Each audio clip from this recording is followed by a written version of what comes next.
중에 오래전에 뉴질랜드로 이민을 떠난 가정이 있습니다. 오늘 본문의 말씀을 읽으면서 그 가정 생각이 났습니다. 오랫동안 준비를 하고 또 준비를 잘해서 원하던 이민 비자를 받게 되었습니다. 이민 비자를 받고 너무나 기뻐가지고 저한테 전화해서 목사님 이민 비자가 나왔습니다. 이제 12개월 안에 떠나야 됩니다. 그렇게 전화를 받았던 기억이 있습니다. 이민 비자를 받고 이민 비자를 받으면 레지던트 비자라고 그러죠. 보통 이제 뉴질랜드 같은 경우는 제가 기억하기로는 12개월 안에 입국을 해야 되는 것으로 알고 있습니다.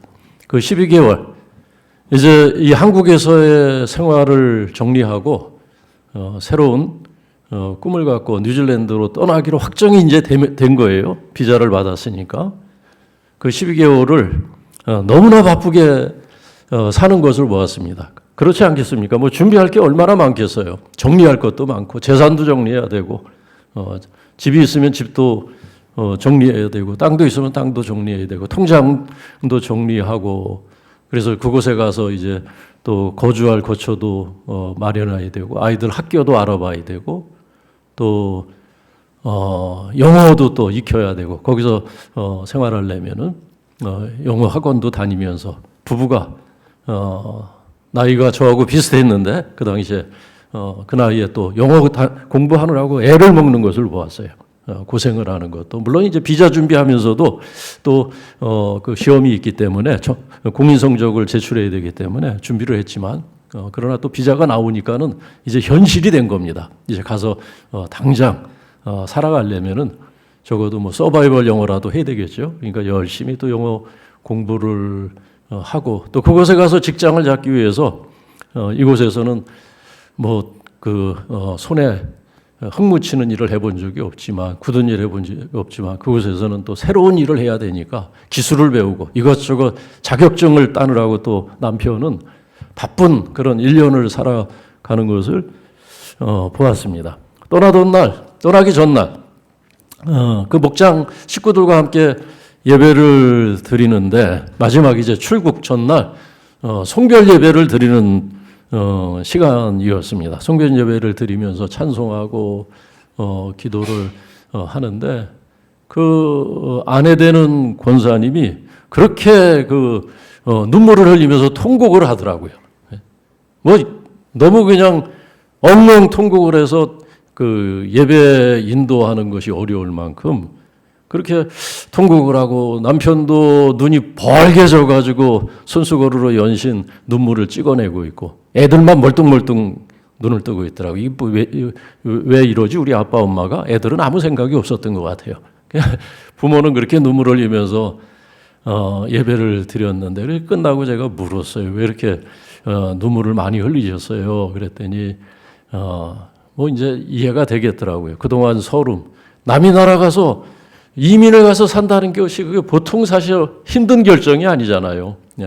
낯선 나라에 가서 산다는 거 아무리 뭐 그곳에 자연환경이 좋고 또 누릴 것이 있다고 하더라도 그래도 여기가 편한 것이지 내가 살아갔던 곳이 내가 살아가기 좋은 곳이지 남이 나라 가서 새로운 시도를 한다는 것은 그만큼 이제 또 짊어져야 될 짐이 있는 것이기 때문에 그럼에도 떠날 수밖에 없었던 사정이 있었겠죠. 그래서 서러움과 상처와 그 아쉬움 그런 것들이 많이 있었던 거예요. 그런데 이제 비자가 나와서 이제 출국하는 마당에 그런 것들이 다 씻겨져 내려간다는 거예요. 그래서 목사님 그동안 서운한 것, 서러운 것, 상처도 많았는데 다 씻겨졌어요 이제. 그래서 그 아마 하나님께서 눈물로 이제 다 씻어내라고 그렇게 저도 모르게 그래서 눈물이 났어요. 이제 그런 얘기하면서 그러나 또 한편으로 너무나 감사하다는 거예요. 이제 새로운 또 출구가 열렸기 때문에 새로운 기회가 주어진 것 그거 생각하면서 너무나 감사해서 그래서 자기도 모르게 이렇게 눈물이 나왔노라고 그런 대답을 하는 것을 들었습니다. 어쨌든 비자가 나오고 나서 1년 동안 많은 수고를 하면서 바쁘게 그렇게 이민 생활을 준비하는 것을 보았다. 제가 이제 얘기하고자 하는 것은 그겁니다. 그런데 여러분, 우리도 여러분 확정된 비자를 받아놓은 거 여러분들 혹시 아십니까? 네. 레지던트 비자 우리도 갖고 있는 거 아세요?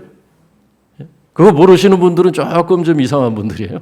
우리도 다 12개월 후에 떠나야 되는, 12개월 후에 입국해야 되는 이민 비자를 우리도 다 받아놓고 있어요. 집에 장롱에 한번 찾아보세요. 밑바닥에 깔려 있을 겁니다. 네? 좀 찾아서 가끔 꺼내보세요. 그래서 상기하고 있어야 됩니다. 아, 내가 이 비자를 갖고 있지. 내가 떠날 날이 이제 다가오고 있구나. 내가 이제 떠날 때가 있구나. 그걸 기억을 해야 됩니다. 준비를 해야 돼요. 준비를.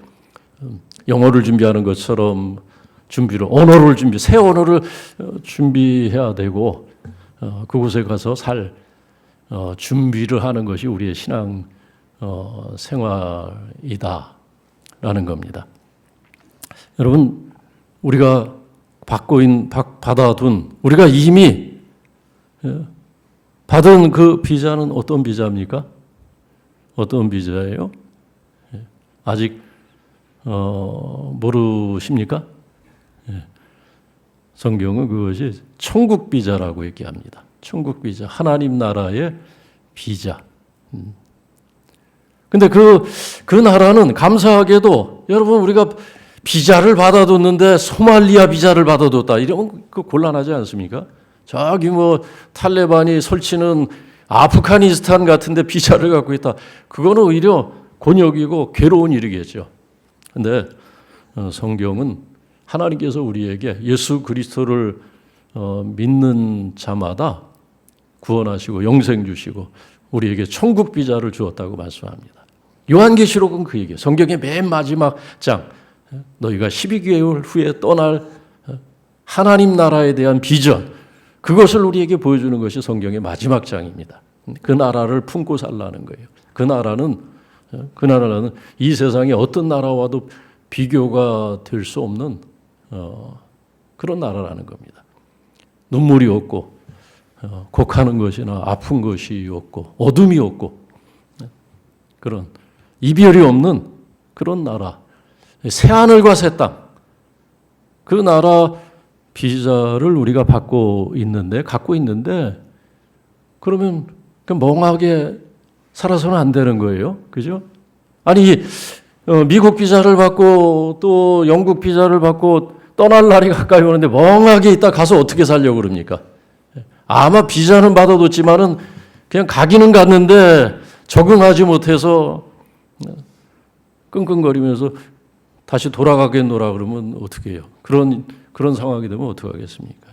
잘 준비해야 돼요. 그래서 그 이민을 가는 분들은 비자 받아둔 순간부터 생활 패턴이 달라집니다. 생활 패턴이 달라지고 정말 새벽부터 저녁 늦게까지 분주하게 움직이면서 그 남은 시간을 준비하는 데 다 쏟아붓지 않습니까? 준비한 것만큼 이민 생활은 알차게 되어 있고 또 성공적으로 이어갈 수 있을 겁니다. 오늘 예수님 말씀 요한복음 5장 24절은 어떻게 보면 요한복음 전체에서 첫째, 둘째 가라고 할 수 있는 중요한 구절입니다. 요한복음 5장 24절만 우리 한번 중요한 말씀이니까 다시 마음을 모아서 한 번 더 읽으면 좋겠습니다. 같이 읽습니다. 시작. 내가 진실로 너희에게 이르노니 내 말을 듣고 또 나 보내신 이를 믿는 자는 영생을 얻었고 심판에 이르지 않으니 사망에서 생명으로 옮겨졌느니라. 아멘. 아멘. 영생을 얻었다. 여기 이 문장이 굉장히 섬세한 문장입니다. 영생을 얻었고 시제라는 게 있죠. 언어에는 시간. 시제가 언제입니까? 영생을 얻었고 현재예요. 이거는 현재로 되어 있어요. 본래 헬라어 성경에는 현재입니다. 지금 내가 믿으면 지금 영생을 얻는다는 거예요. 지금 내가 믿었는데 나중에 영생을 심사해서 하나님께서 이것저것 우리의 내면을 정말 살펴보고 우리의 삶을 살펴보고 나서 최종 승인을 하는 것이 아니라 내가 예수 그리스도를 믿으면 그 순간 영생을 얻는다는 거예요. 심판에 이르지 아니하나니 이 시제는 또 미래입니다. 미래.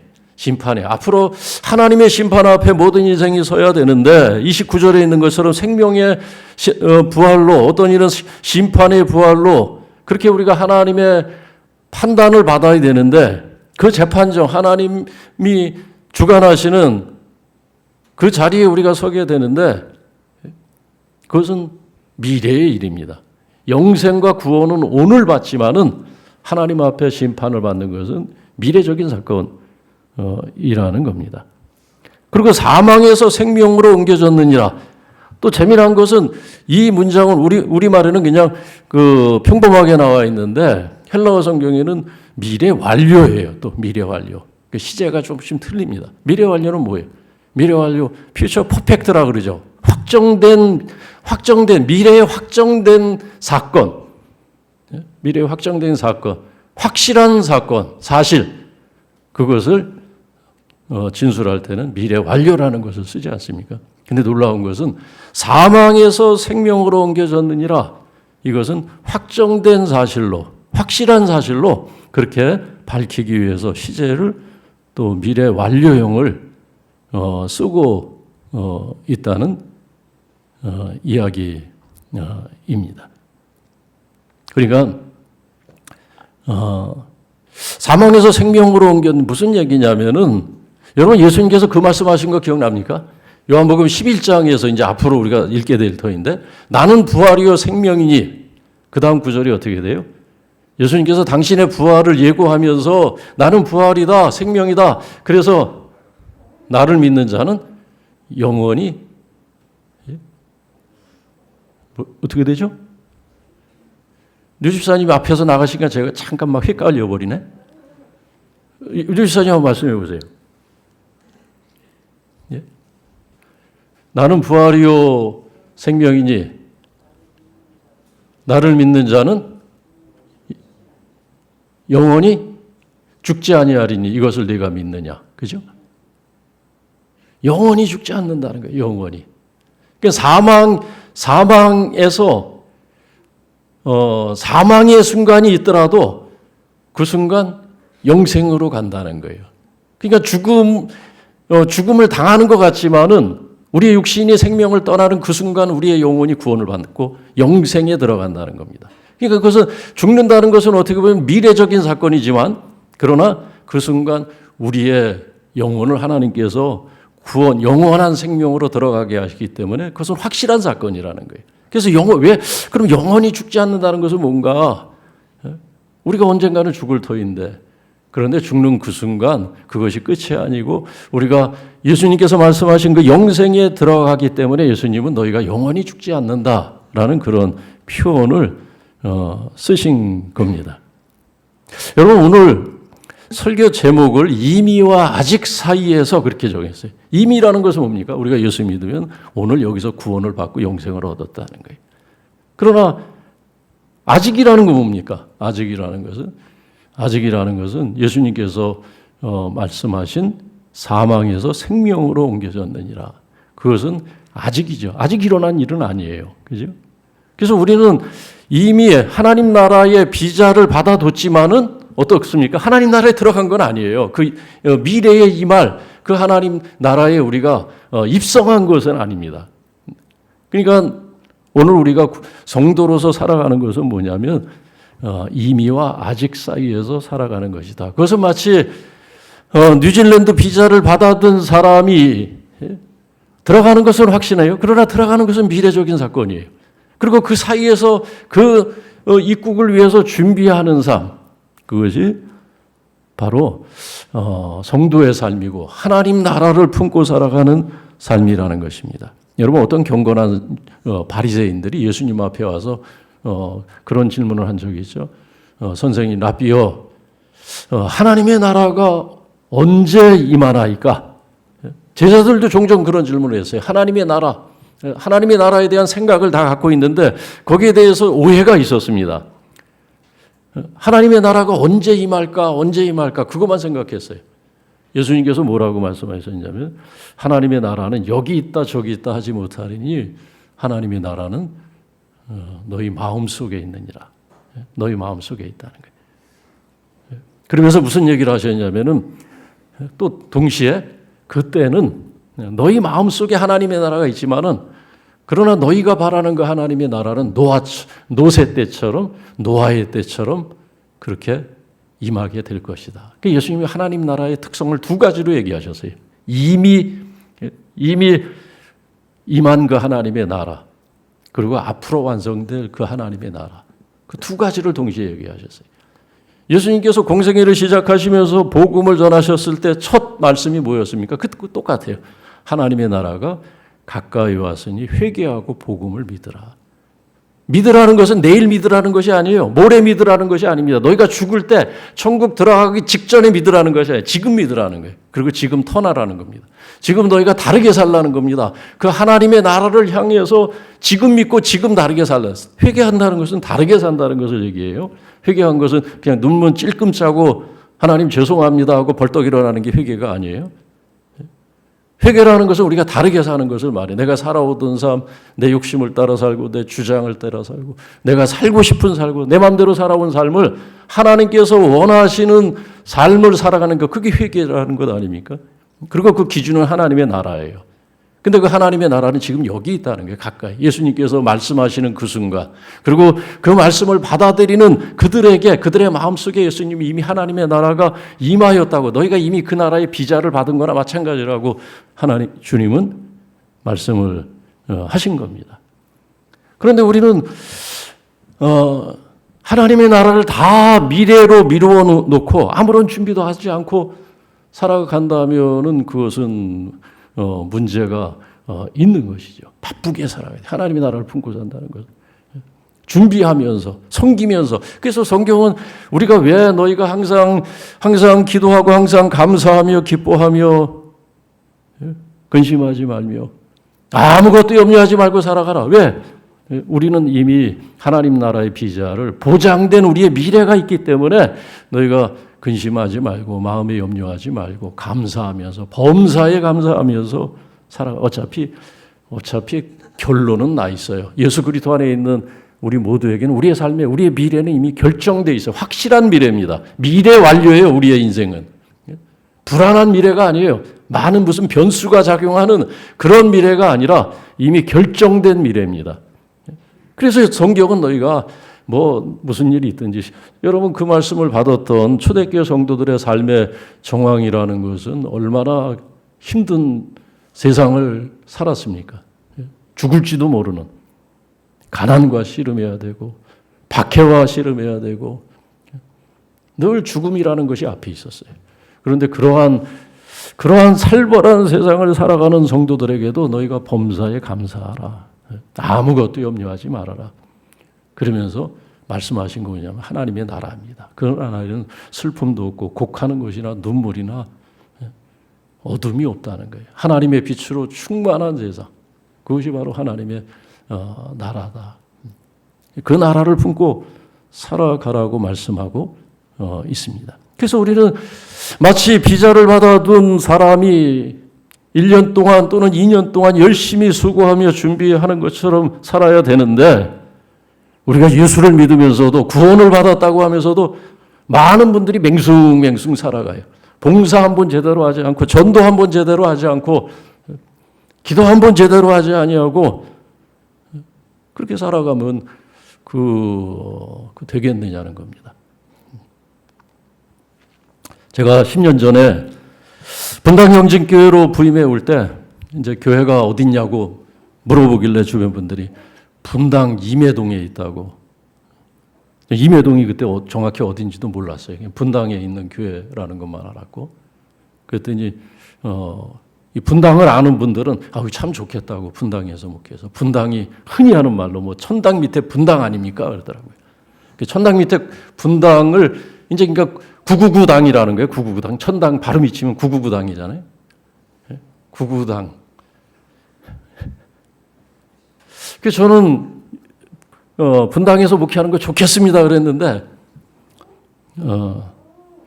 그게 문제가 아닐까 싶어요. 999당이기 때문에 가장 비슷한 것이 가장 문제가 있어요.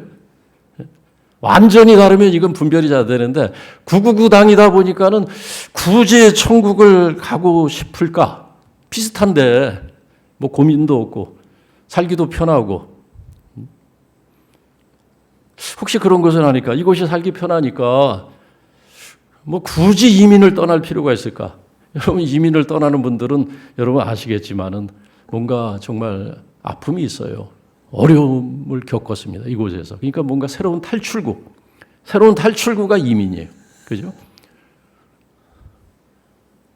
근데 이곳에서 아무런 문제가 없어요. 괴로운 것도 없고, 뭐 자녀들도 다 자기 길 찾아서 가고, 뭐 아프면은 서울대병원 옆에 있고, 차병원 옆에 있고, 보험으로 다 처리하면 되고, 뭐 내일 걱정할 것도 없고, 뭐 다 안전장치들 해놨고, 그러니까 별로 고민이 없어요. 고민이 있겠죠, 또. 그러나 상대적으로 그러니까 사실은 신앙생활을 해도 얕게 하기가 쉬워요. 얕게. 반쯤 발목을 들여놓고 이렇게 한 발만 들여놓고 한 발은 또 이렇게 얼른 필요하면 빠져나오도록 적당히. 어느 나라나 999당은 있습니다. 미국 사람들은 저 마이애미 거기를 999당이라고 생각해요. 뭐 LA 천사의 도시. 뉴질랜드 사람은 뭐 저쪽에 그 킹스턴인가? 아름다운 정말 수려한 호수와 아름다운 산과 멋진 그런 자연이 펼쳐져 있는 거. 캐나다 사람들은 밴프 같은 거, 로키 산맥 아래. 거기를 999당이라고 생각해요. 근데 가보면 아름다운 자연과 사람들이 너무나 여유롭게 살아가는데 주일날 교회를 가보면 텅텅 비어 있어요. 텅텅. 그냥 저기 어른들, 허리가 구부정한 어른들 한 서너 명 이렇게 앉아서 예배 드리고, 제가 갔더니 얼마나 환영을 하는지 청년이 왔다고. 여러분 농담 아니잖아요. 가보셨어요? 텅텅 비었어요, 교회들이. 아니, 세상이 천국인데 뭐 굳이 다른 천국을 사모할 리가 있나 이런 것 아닌가 싶어요. 그러니까 999당이 가장 문제예요, 999당이. 천당 비슷한 곳에 사는 사람들. 아예 천당이 아니면 하나님의 나라를 기대하며 사모하며 그 비자를 받기 위해서 얼마나 수고들 하는지 몰라요. 여러분 여기는 천당이 아니에요. 분당은 천당이 아닙니다. 999당도 아니에요. 오히려 어떻게 보면은 천당과 가장 먼 세상의 논리가, 세속적인 세상의 논리가 지배하는 곳이 살기 좋은 곳입니다.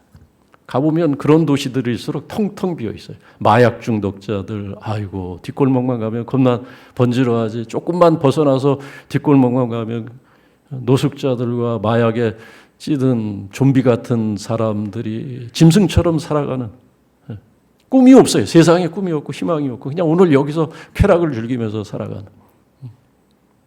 종말을 살아가요. 종말. 이미 어떻게 보면은 심판의 부활이라고 했는데 이미 심판을 받은 삶을, 그러니까 하나님의 나라를 품고 사는 사람은 여기서부터 하나님의 나라를 살아가고 있고, 이미 심판을 받은 사람은 여기서부터 심판을 받은 그런 지옥 같은 삶을 살아가는 것, 여러분 조금만 눈을 뒤로 한번 살펴보면 거기 보여요. 보면 아유, 지옥이 따로 없어요.